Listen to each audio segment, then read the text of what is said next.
आरजू जी जरा बताइए, ये वहां जाकर भारत के साथ अच्छे रिश्ते हैं, लेकिन हर जगह ये गिड़गिड़ाने की जरूरत क्या है? हर जगह जाकर बताने की कि हमें जरूरत है, हम तो बहुत बुरी हालत में हैं, हमारी मदद कीजिए, हमारा हाथ थामिए।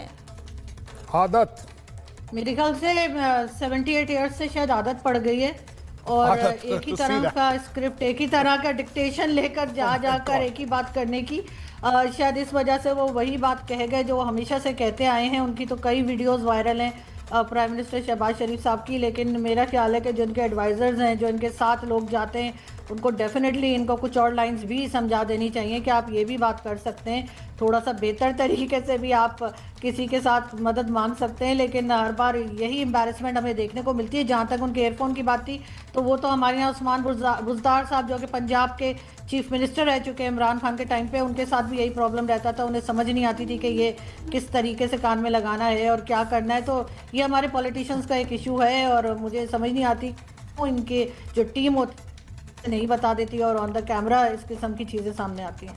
अच्छा, जो पुतिन हैं, राष्ट्रपति पुतिन अपनी हंसी नहीं रोक पा रहे थे मेजर जनरल, आपने देखा? उन्होंने इंतजार भी किया, उन्होंने कहा थोड़ी देर बाद मैं बताता हूँ हेडफोन कैसे, ईयरफोन कैसे लगाना है। बात ये नहीं है, ये तो तस्वीरें वायरल हो ही रही हैं। समस्या ये है कि शहबाज शरीफ पुतिन से जाकर कहते हैं आपकी दोस्ती भारत से है, हम ये जानते हैं और हमें उससे कोई दिक्कत नहीं है। आपसे कौन पूछ रहा है आपको दिक्कत है कि नहीं? मतलब आपकी दिक्कत हो या ना हो, उससे फर्क किसे पड़ेगा मेजर जनरल? सीधी बात यह है, आपको दोस्ती चाहिए, आपको हर बड़े देश का साथ चाहिए। बिल्कुल बिल्कुल। देखो सुचरिता, पहली बात तो यह सच्चाई है कि पाकिस्तान की इकोनॉमिक कंडीशन इतनी खराब है, उसको कहीं से भी कुछ मिल जाए वो लेने की कोशिश करेगा।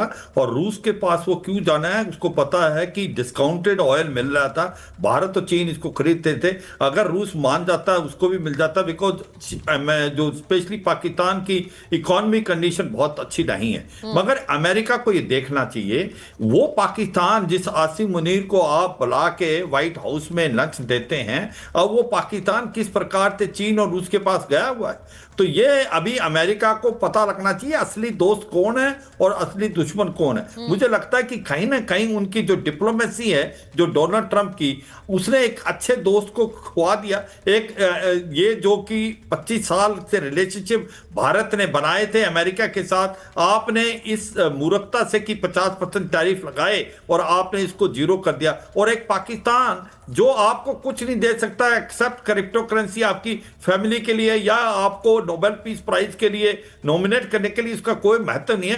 पाकिस्तान पैसे के लिए कहीं जा सकता है, वो चीन के पास भी चला जाएगा, वो रूस के पास भी चला जाएगा, वो अमेरिका के पास भी चला जाएगा, वो ईरान के पास भी चला जाएगा। सच्चाई है पाकिस्तान का असली चेहरा ये है। मगर मुझे लगता है ये फोटो जो है ये दिखलाती है एक प्रकार डोनाल्ड ट्रंप को।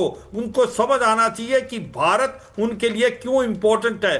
भारत जैसे देश को उन्होंने अपने इस एंटी जो प्रपोजल किया, जो कि टैरिफ लगाई, भारत पे ही नहीं लगाई, उसने और देशों में लगाई, यूरोप को भी अगेंस्ट कर दिया, जापान को भी अरेस्ट, कोरिया को भी, ऑस्ट्रेलिया को। मगर भारत में जो 50% टैरिफ लगा, क्या कोई दोस्त पे 50% टैरिफ लगाता है? आज आपने उसको धकेल दिया। और पाकिस्तान की जो दूसरी बात थी, वो ईयरफोन नहीं लगा पाते थे क्योंकि उनके पास कुछ है तो है नहीं, उनको आदत है नहीं ईयरफोन लगाने की, वो टेक्नोलॉजी बाहर की है, वो इस्तेमाल ही नहीं पता उनको कैसे किया जा सकता है। तो ये एक प्रकार से सच्चाई है कि अभी रियलाइज करना चाहिए डोनाल्ड ट्रंप को भी कि वो किसके पास जा रहे थे। पाकिस्तान के पास, पाकिस्तान की इकोनॉमी क्या है, एक बहुत छोटी इकोनॉमी है और चीन भी देख रहा है, चीन भी, चाइना पाकिस्तान इकोनॉमिक कॉरिडोर। और and on a serious note colonel Singh, ये बात बड़ी क्लियर है कि भारत कहाँ जाएगा। देखिए बेजिंग में ये विक्ट्री डे परेड थी, एम्बेसडर वोरा ने बिल्कुल सही कहा कि हमें वहां पे इनवाइट भी नहीं किया गया होगा और हम वहां जाते भी नहीं, because it was an anti Japan thing.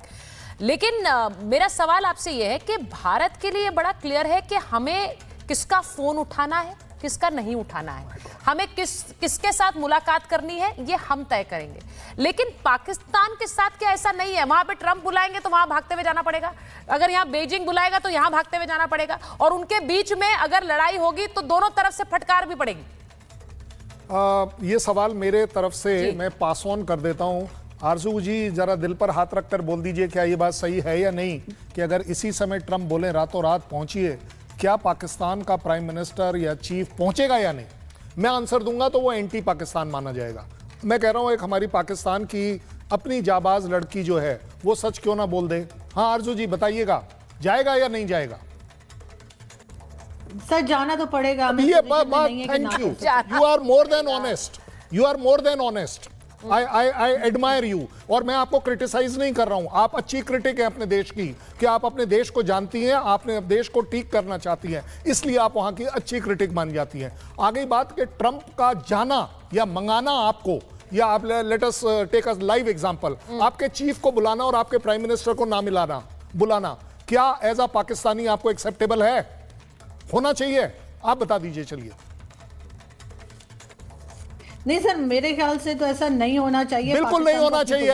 ये दिखाता है कि आपके आवाम के साथ कितना बड़ा अत्याचार है कि एक मिलिट्री लीडर को बुलाया जाता है, एक पॉलिटिशियन को नहीं बुलाया जाता, प्राइम मिनिस्टर को नहीं बुलाया जाता, फॉरेन मिनिस्टर को नहीं बुलाया जाता, प्रेसिडेंट को नहीं बुलाया जाता, मिलिट्री वाले को बुलाया जाता है। ये अगर मैं कहता तो शायद गलत हो जाता। यहां हमारे पास एक ऐसी जाबाज लड़की है जो कि पाकिस्तान को बिलोंग करती है और वो सच्चाई से पाकिस्तान की क्रिटिक है कि यस हमारे यहां ये गलत हो रहा है। इसके बाद मुझे नहीं लगता कि कहीं किसी से कोई सवाल जवाब होना चाहिए कि ट्रंप जिंदगी में प्रूव क्या कर रहे हैं। वो इंडिया को एक और पाकिस्तान बनाना चाह रहे हैं, जो सिर्फ बोला करो, जो इधर को देखा और एक जो तस्वीर आरजू, इस पर तो चर्चाएं बहुत हो रही है, जिस तरह शहबाज शरीफ पीछे कनखियों से देख रहे हैं। नहीं, वो चाइना के साथ हाथ मिलाने की कोशिश। मोदी और आप बताइए, जा रहे हैं चलते हुए, अरे नहीं, आप वो चलवा दीजिए। शहबाज शरीफ वहां पीछे खड़े हैं। अब लोगों ने कहा कि एक बड़ा बैलेंस स्टैंड है, बैलेंस स्टैंड खड़े हुए हैं। आप एक मिनट, मैं